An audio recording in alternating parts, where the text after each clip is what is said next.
Welcome to The Explainer.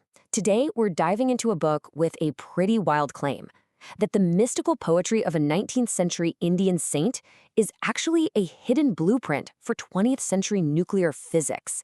It's this incredible attempt to bridge two completely different worlds. So let's just jump right in.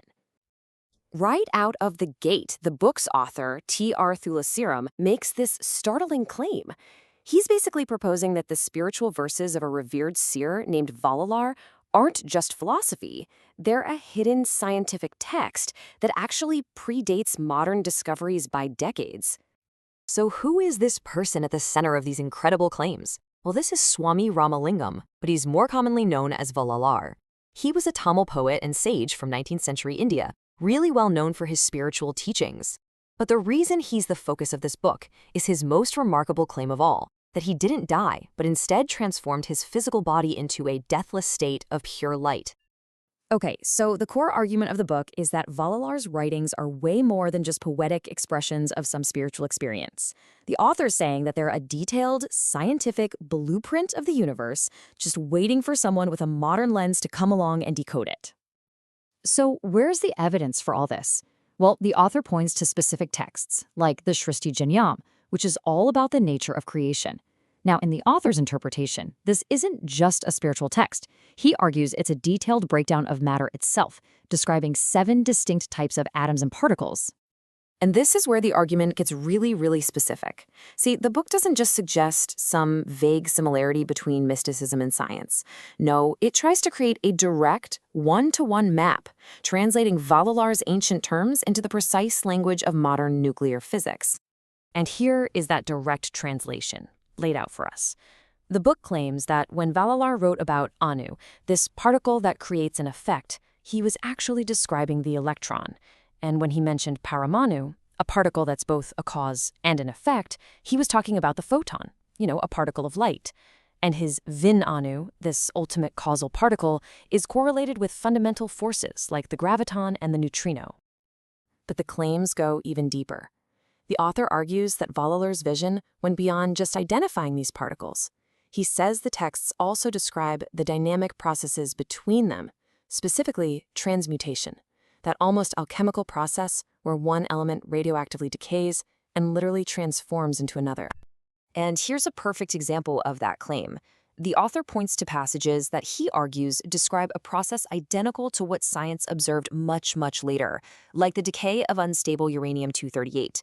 The book suggests Vallalar's poetry outlines this exact mechanism. An unstable element spits out a particle and transforms into a completely new, more stable element, like thorium. All right, let's switch gears a bit. The author shifts his focus from the vastness of the cosmos to the inner world of the human body. He proposes that Vallalar's spiritual anatomy is, in fact, a precise map of our physical nervous system. And here's where he tries to map the spiritual onto the physical. Look at these correlations he's drawing. The Pingala Nadi, a yogic energy channel associated with the sun, is mapped directly to the parasympathetic nervous system. The central Sushumna channel is linked to the central nervous system, and the lunar Ida channel, that's correlated with the sympathetic nervous system. This mapping even extends to the chakras, or energy centers. The book argues that the traditional description of chakras having a certain number of petals isn't just some nice metaphor. The author claims it's a literal anatomical count of the major nerve bundles and ganglia located at those specific points along the spine. The book even finds significance in this huge number, which you see a lot in yogic texts. The author suggests that the traditional count of 72,000 nadis, or subtle energy channels, is not some mystical number, but an ancient reference to the body's entire vast and complex network of physical nervous pathways. Okay, so we've seen the claims about physics and anatomy, but the book takes this a huge step further, moving from theory right into practice.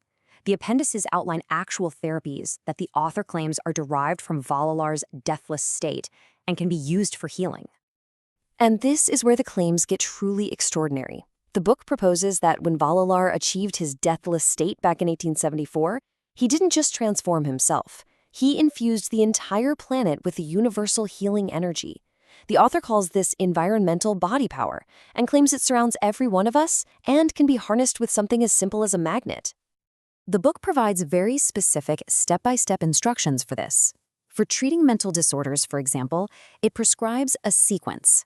placing the north pole of a magnet on the body's key energy centers, or chakras. The idea is to channel that environmental energy through the very same nerve centers we saw mapped out earlier, moving from the crown of the head right down to the lower abdomen.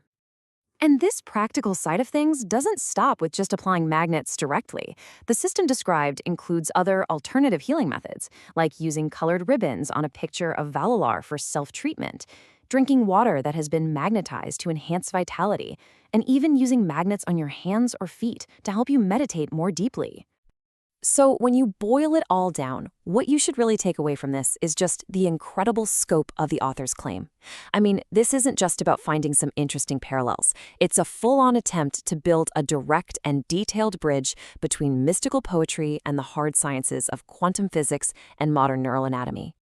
We've explained the core arguments presented in this really remarkable book, but it leaves us with a truly provocative thought to consider.